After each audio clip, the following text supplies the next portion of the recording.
चलिए, हाँ, बड़े भाई साहब। आज इस पाठ की पुनरावृत्ति हम लोग करते हैं। सबसे पहले शब्दार्थ की थोड़ी सी रिवीजन हो जाए। शब्दार्थ रहेगा पता आप लोगों को, सबको यदि पता रहेगा तो कोई भी शब्द जहाँ आपको नहीं पता है उसका अर्थ यदि पता होगा तो आप लिख सकते हैं। चलिए, जितने भी स्टूडेंट्स अभी तक प्रेजेंट हैं कोई भी जवाब दे सकते हैं। ऐसा नहीं है कि सिर्फ गर्ल्स देंगे और ऐसा भी नहीं है कि सिर्फ बॉयज़ देंगे, या रोल नंबर या क्लास वाइज सेक्शन वाइज, ऐसा कुछ भी नहीं है। जिसको समझ में आ रहा है वो जवाब देंगे। जवाब देने में किसी भी तरह की कोताही नहीं होनी चाहिए। चलिए, तालीम।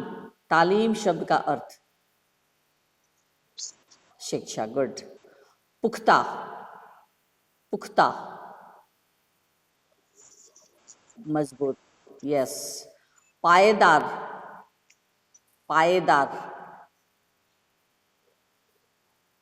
पायेदार यानी मजबूत या टिकाऊ। पुख्ता की तरह ये भी मजबूत या टिकाऊ। तंबीह। तंबीह शब्द का डांट डपट। शालीनता। शालीनता, विनम्रता। शालीनता शब्द का अर्थ विनम्रता। अध्ययनशील। अध्ययनशील, इसका अर्थ बताइए। पढ़ने में रुचि रखने वाला। अध्ययनशील शब्द का अर्थ पढ़ने में रुचि रखने वाला। जमात। जमात यानी बताइए। कक्षा, यस। हाशिया। हा तालाब शाह ह्रस्वीकार य आकार, हाशिया। ये तो तुम इंग्लिश वर्ड बोल रहे हो। हाशिया शब्द का हिंदी में अर्थ पृष्ठ के एक ओर छोड़ा गया खाली स्थान। लेफ्ट साइड में होता है ना, बाईं ओर, तो पृष्ठ के एक ओर छोड़ा गया खाली स्थान जिसे हाशिया कहते हैं। सामंजस्य। सामंजस्य, तालमेल, यस। हाँ। हर्फ। हर्फ। हर्फ, हर्फ शब्द का अक्षर, हाँ। रोष। रोक, रो का रो मूर्धन्य श, रोष। रोष, क्रोध। हाँ। प्राण सूखना। प्राण सूखना, डर जाना। घोंघा। घोंघा। घोंघा शब्द आया है आपके पाठ में, इसका किस संदर्भ में है घोंघा शब्द? इसका अर्थ क्या होगा? घोंघा शब्द का प्रयोग मूर्ख। घोंघा शब्द का अर्थ मूर्ख होता है, मूर्ख के लिए घोंघा शब्द का प्रयोग किया गया है। पास फटकना। पास फटकना, बोलो क्या अर्थ होगा पास फटकना? नजदीक जाना। गाढ़ी कमाई। गाढ़ी कमाई, बोलो क्या बात है, क्यों नहीं बोल रहे हो तुम लोग? गाढ़ी कमाई शब्द का क्या अर्थ होगा? हाँ, गाढ़ी कमाई यानी मेहनत की आय। लताड़। लताड़ शब्द का अर्थ डांट डपट। निपुण। निपुण, कुशल, यस। दक्ष, प्रवीण। शुक्ति बाण चलाना। शुक्ति बाण चलाना, बताइए। शुक्ति बाण चलाना मतलब? हाँ, तीखी बात कहना, हाँ। जिगर के टुकड़े टुकड़े होना। जिगर के टुकड़े टुकड़े होना, इसका अर्थ बहुत दुखी होना। हाथ डालना मतलब? हाथ डालना। हाथ डालना शब्द का क्या अर्थ?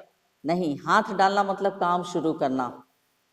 हाथ डालना यानी काम शुरू करना। कहते हैं ना इस काम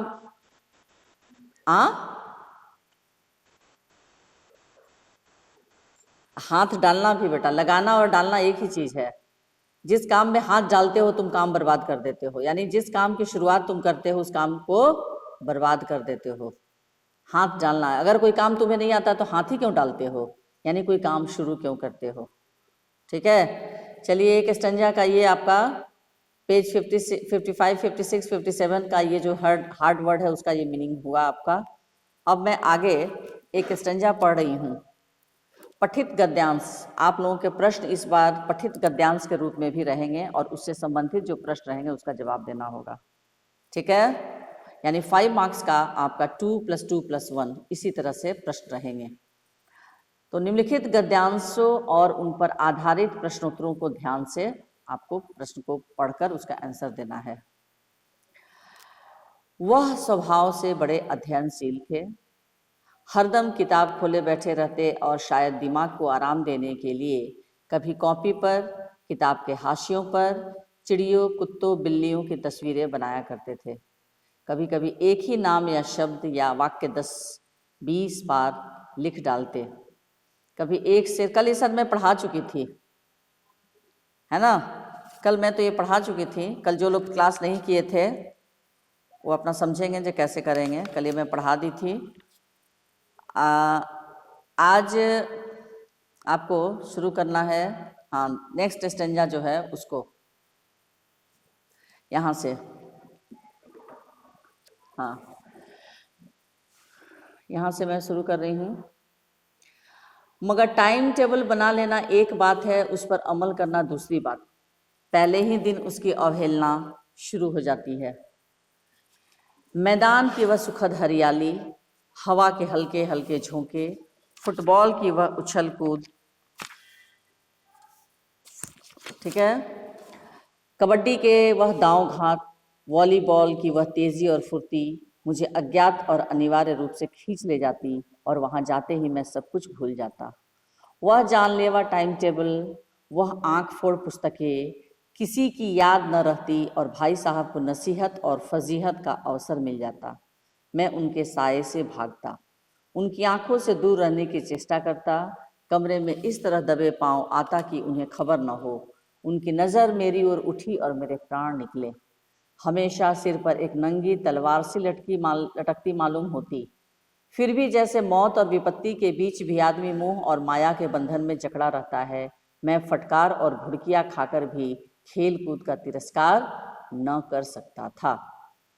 अब ये गद्यांश है। गद्यांश सब लोग आप लोग सुने, सब लोग सुन चुके हो गद्यांश जो मैंने पढ़ा। हाँ, अब इससे संबंधित प्रश्न है। पहला प्रश्न 2 नंबर का, टाइम टेबल बना लेने पर भी उस पर अमल क्यों नहीं हो पाया। चलिए, जो आपको जवाब समझ में आए जवाब दीजिए।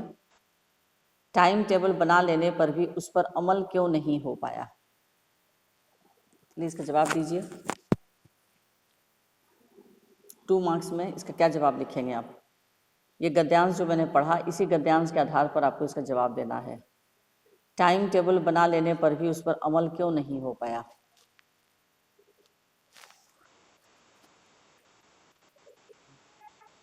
हम्म हम्म हम्म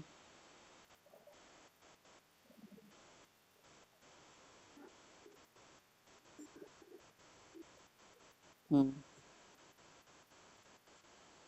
हम्म हाँ, टाइम टेबल बना लेने पर भी उस पर अमल नहीं हो पाता था, क्योंकि लेखक के अनुसार टाइम टेबल बना लेना एक बात है, लेकिन उस पर अमल करना दूसरी बात। और सबसे मज़े की बात है कि पहले दिन से ही उस टाइम टेबल की अवहेलना शुरू हो जाती। यानी लेखक जो एक आदर्श टाइम टेबल बनाते, उस पर कभी वो अमल नहीं कर पाए। और सबसे आश्चर्य की बात तो यह है कि जब टाइम टेबल बनता जिस दिन, उसी दिन से उसकी अवहेलना शुरू हो जाती। तो उसका कारण क्या था कि मैदान की सुखद हरियाली, हवा के हल्के झोंके, फुटबॉल की उछल कूद, कबड्डी के दांव घात, वॉलीबॉल की तेजी और फुर्ती, ये सारी चीज़ें लेखक को अपनी ओर आकर्षित करती और लेखक वहाँ जाते तो दुनिया की सारी बातें, बाकी सारी बातें भूल जाते। इतना आप लोग लिखेंगे तब जाकर आपको 2 में 2 मार्क्स मिलेगा। नेक्स्ट क्वेश्चन है इसी गद्यांश से संबंधित, लेखक स्वयं को किस बंधन में जकड़ा पाता है और क्यों। बताइए, लेखक स्वयं को किस बंधन में जकड़ा पाता है और क्यों? बताओ।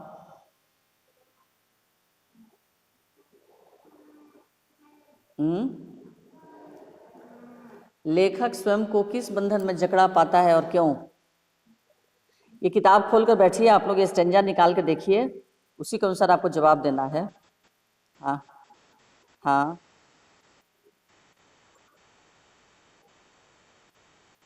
हाँ हाँ।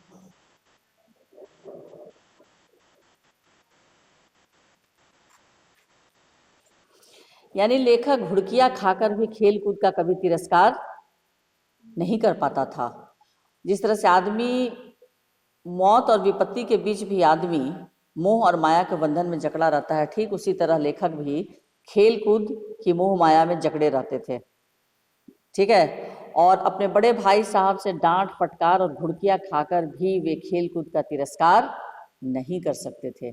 यानी वो अपने आप को खेल कूद के बंधन में जकड़ा हुआ पाते थे। और क्यों? क्योंकि वो सारी चीज़ें उन्हें अपनी ओर आकर्षित करती और वे उसकी ओर चले जाते, और बड़े भाई साहब से बदले में उन्हें बहुत सारी फटकार मिलती, लेकिन फिर भी वो खेल कूद का कभी तिरस्कार नहीं कर पाते। कहानी तथा कहानीकार का नाम लिखिए। कहानी का नाम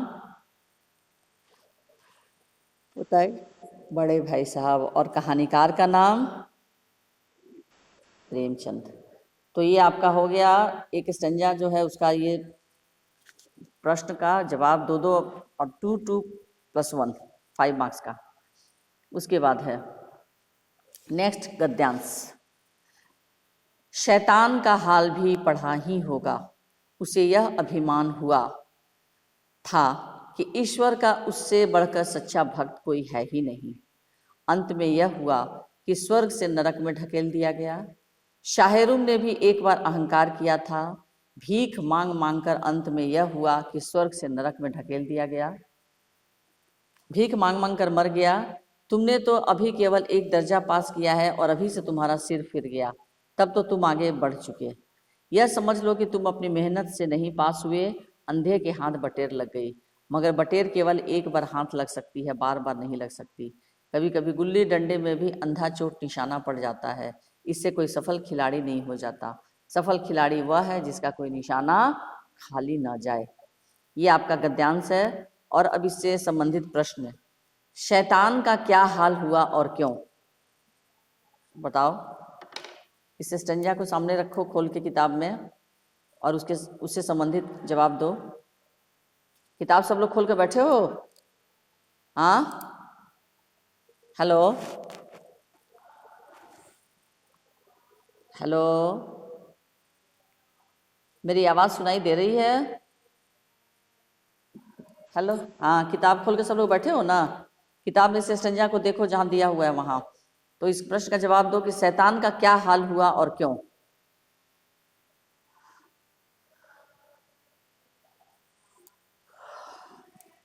इस स्टंजा के अनुसार बताओ क्या शैतान का क्या हाल हुआ और क्यों?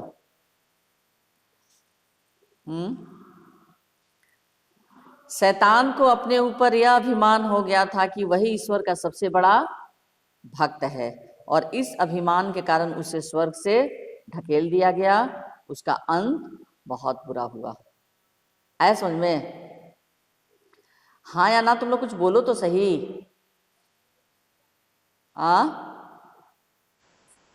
शैतान को अपने ऊपर यह अभिमान हो गया कि वही ईश्वर का सबसे बड़ा भक्त है, और इस अभिमान के कारण ही उसे स्वर्ग से ढकेल दिया गया और उसका अंत बहुत बुरा हुआ। शाहरुम की क्या दशा हुई और क्यों? शाहरुम, उसकी क्या दशा हुई?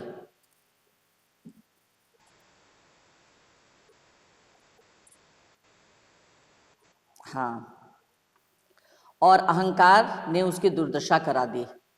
शाहरुम भी एक बार अहंकार किया था और इसके कारण वह भीख मांग मांग कर मर गया, यानी अहंकार के कारण उसकी भी दुर्दशा हुई। इसके बाद नेक्स्ट कहानी और कहानीकार का नाम तो है ही। अब नेक्स्ट स्टेंजा फिर मैं पढ़ रही हूँ, उसको निकालिए आप लोग। अब भाई साहब बहुत कुछ नरम पड़ गए थे। यहाँ पर दिया हुआ स्टेंजा, इसको देखिए। अब भाई साहब बहुत कुछ नरम पड़ गए थे। कई बार मुझे डांटने का अवसर पाकर भी उन्होंने धीरज से काम लिया। शायद अब वह खुद समझने लगे थे कि मुझे डांटने का अधिकार उन्हें नहीं रहा, या रहा भी तो बहुत कम। मेरी स्वच्छंदता भी बढ़ी। मैं उनकी सहिष्णुता का अनुचित लाभ उठाने लगा। मुझे कुछ ऐसी धारणा हुई कि मैं पास ही हो जाऊंगा, पढ़ूं या ना पढ़ूं, मेरी तकदीर बलवान है। इसलिए भाई साहब के डर से जो थोड़ा बहुत पढ़ लिया करता था वह भी बंद हुआ। मुझे कनकव्वे उड़ाने का नया शौक पैदा हो गया था और अब सारा समय पतंगबाजी की ही भेंट होता था। फिर भी मैं भाई साहब का अदब करता था और उनकी नज़र बचाकर कनकव्वे उड़ाता था। मांझा देना, कन्ने बांधना, पतंग टूर्नामेंट की तैयारियां आदि समस्याएं सब गुप्त रूप से हल की जाती थी। मैं भाई साहब को यह संदेह न करने देता था कि उनका सम्मान और लिहाज मेरी नज़रों में कम हो गया है। ये पृष्ठ संख्या 60 में है, 60 में पढ़ रही हूँ। अब इसका प्रश्न है, लेखक की स्वच्छंदता क्यों बढ़ने लगी? इसका उत्तर बताइए। यानी लेखक की स्वच्छंदता। हाँ,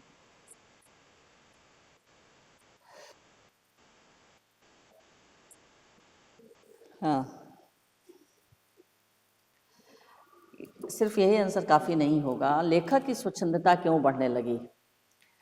पिछले साल की तरह इस बार भी बहुत कम पढ़कर कक्षा में प्रथम आया था। कौन? लेखक।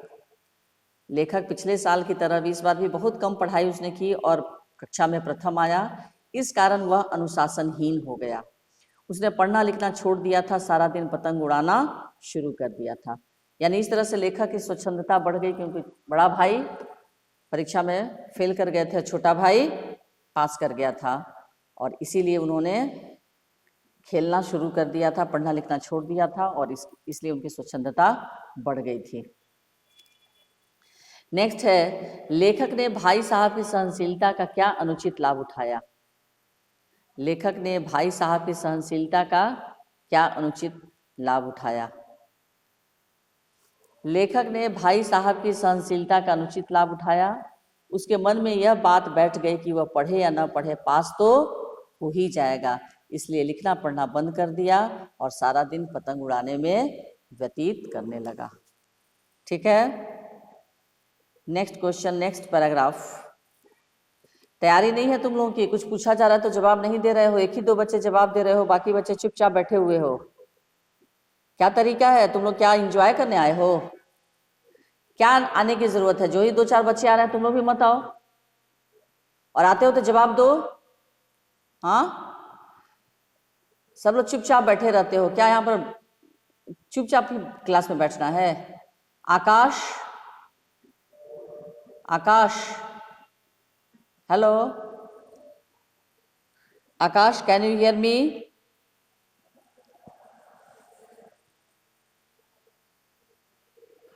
आकाश, तुम्हें मेरी आवाज सुनाई दे रही है? नहीं? Hello, hello. चलिए नेक्स्ट मैं पढ़ रही हूँ। मैं तुमसे 5 साल बड़ा हूँ और चाहे आज तुम मेरी ही जमात में आ जाओ और परीक्षकों का यही हाल है, तो निस्संदेह अगले साल तुम मेरे समकक्ष हो जाओगे और शायद 1 साल बाद मुझसे आगे भी निकल जाओ। लेकिन मुझमें और तुम में जो 5 साल का अंतर है उसे तुम क्या खुदा भी नहीं मिटा सकता। मैं तुमसे 5 साल बड़ा हूँ और हमेशा रहूँगा। मुझे दुनिया का और ज़िंदगी का जो तजुर्बा है तुम उसकी बराबरी नहीं कर सकते, चाहे तुम एमए और डिफिल और डिलीट ही क्यों ना हो जाओ। समझ किताबें पढ़ने से नहीं आती, दुनिया देखने से आती हैं। हमारी अम्मा ने कोई दर्जा नहीं पास किया और दादा भी शायद 5वीं 6ठी जमात के आगे नहीं गए, लेकिन हम दोनों चाहे सारी दुनिया की विद्या पढ़ लें, अम्मा और दादा को हमें समझाने और सुधारने का अधिकार हमेशा रहेगा। केवल इसलिए नहीं कि वे हमारे जन्मदाता हैं, बल्कि इसलिए कि उन्हें दुनिया का हमसे ज़्यादा तजुर्बा है और रहेगा।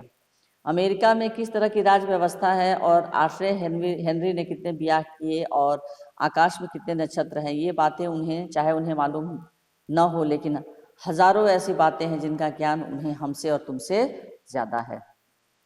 इस गद्यांश में बड़े भाई साहब क्या सिद्ध करना चाहते हैं? चलिए इसका उत्तर बताइए। हाँ, इस गद्यांश में बड़े भाई साहब क्या सिद्ध करना चाहते हैं? जवाब दो इसका। हेलो मधुरम, इस गद्यांश में बड़े भाई साहब क्या सिद्ध करना चाहते हैं?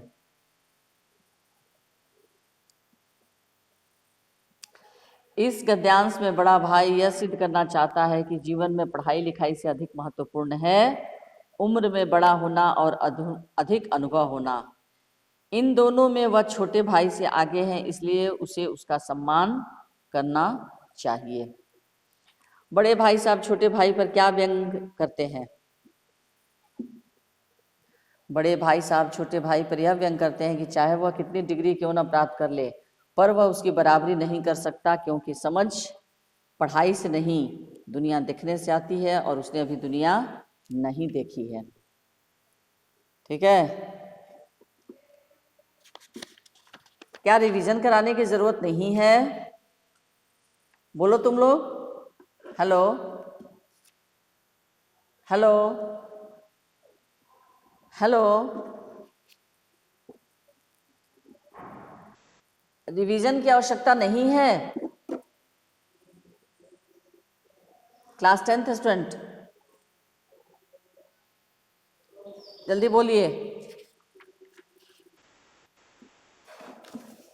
क्या रिवीजन की कोई जरूरत नहीं है या जरूरत है? बोलो ना भाई, तुम लोग क्यों नहीं बोलते हो?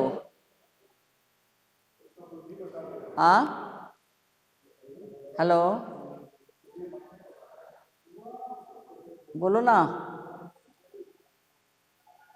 आकाश, मधुरम, उत्कर्ष, Kumar Gaurav, can you hear मी?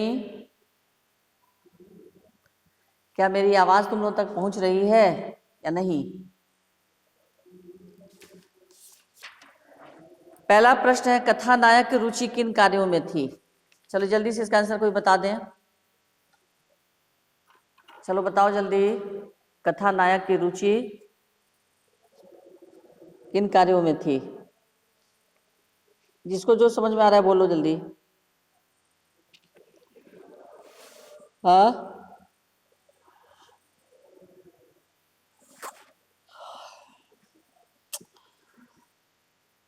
क्यों तुम लोग चुपचाप बैठे हो जी? जवाब दो ना। कथानायक की रुचि किन का? हाँ बोलो।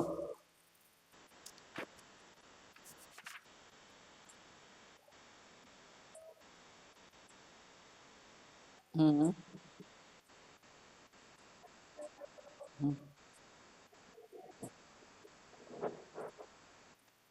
Very good.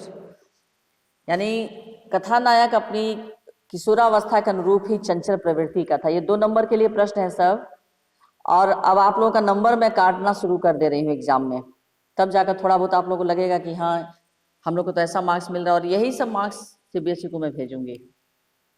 ध्यान रखिएगा आप लोग। कथानायक की अपनी किशोरावस्था के अनुरूप ही चंचल प्रवृत्ति का था। वह प्रकृति प्रेमी था। उसका मन पढ़ाई की अपेक्षा खेल कूद में अधिक लगता था। उसकी रुचि कंकड़ियाँ उछालने, कागज की तितलियाँ उड़ाने, कभी चार दीवारी पर चढ़कर ऊपर नीचे कूदने, फाटक पर सवार होकर मोटर कार का आनंद लेने, वॉलीबॉल खेलने आदि में थी। नेक्स्ट क्वेश्चन, बड़े भाई साहब छोटे भाई साहब से हर समय पहला सवाल क्या पूछते थे? बड़े भाई साहब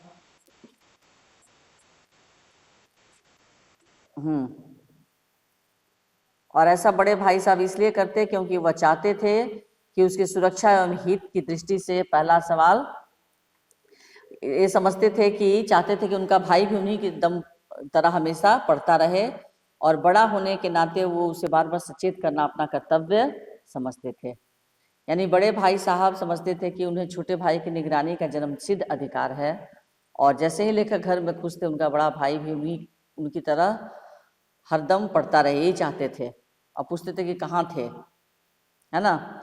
और इसके पीछे कारण बस यही था कि उनका भाई बेमतलब का बाहर ना खेले कूदे, अपना अधिक से अधिक समय पढ़ाई पर लगाए।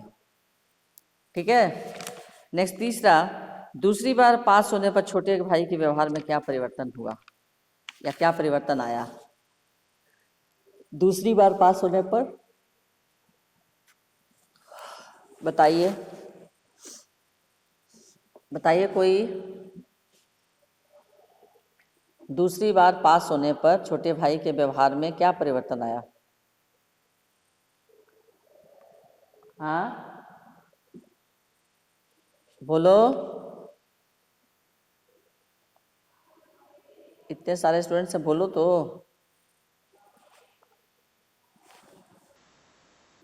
हम्म, हाँ हाँ हाँ, गुड। और कि तकदीर उसका साथ दे रही है, इसलिए वो बड़े भाई साहब की सहनशीलता का अनुचित लाभ उठाने लगा और ये भी सोचने लगा कि अब बड़े भाई साहब को मुझे डांटने का कोई अधिकार नहीं रह गया। क्यों ऐसा सोचा वो? हाँ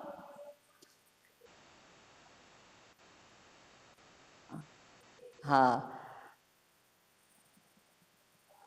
लेखक को लगा कि बड़ा भाई जो है वो तो सालाना इम्तिहान में फेल हो गया है, तो जो खुद फेल हो गया वो अपने छोटे भाई को किस तरह से डांट डपट सकता है।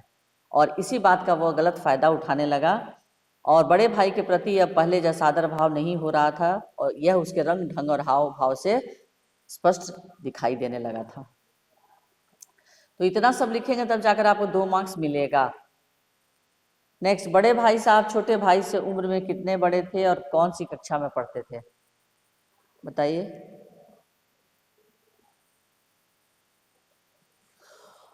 बड़े भाई से, हाँ, यानी किस कक्षा में पढ़ते थे? 3 दर्जे आगे रखकर 9वीं कक्षा में। 9वीं कक्षा में पढ़ते थे ना। फिर बड़े भाई साहब दिमाग को आराम देने के लिए क्या करते थे?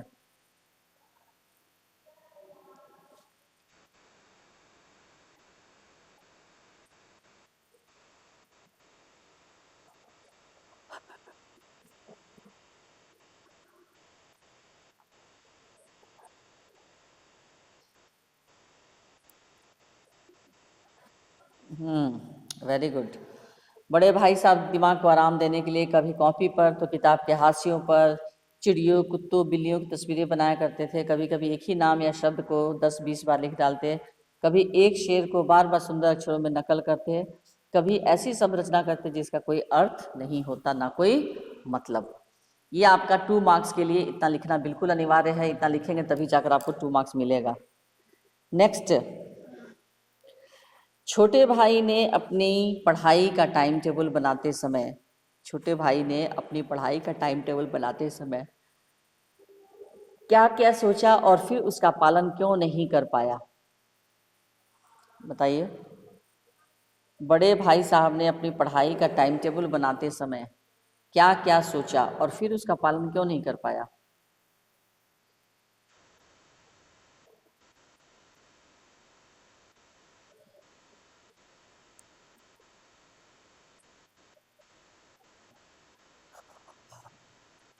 हम्म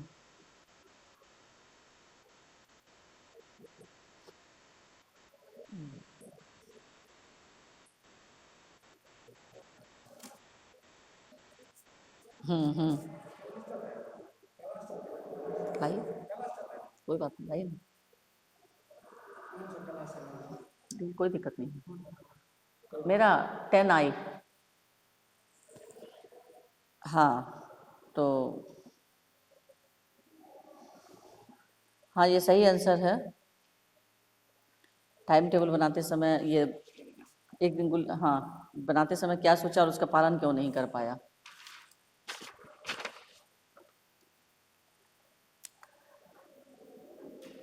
हाँ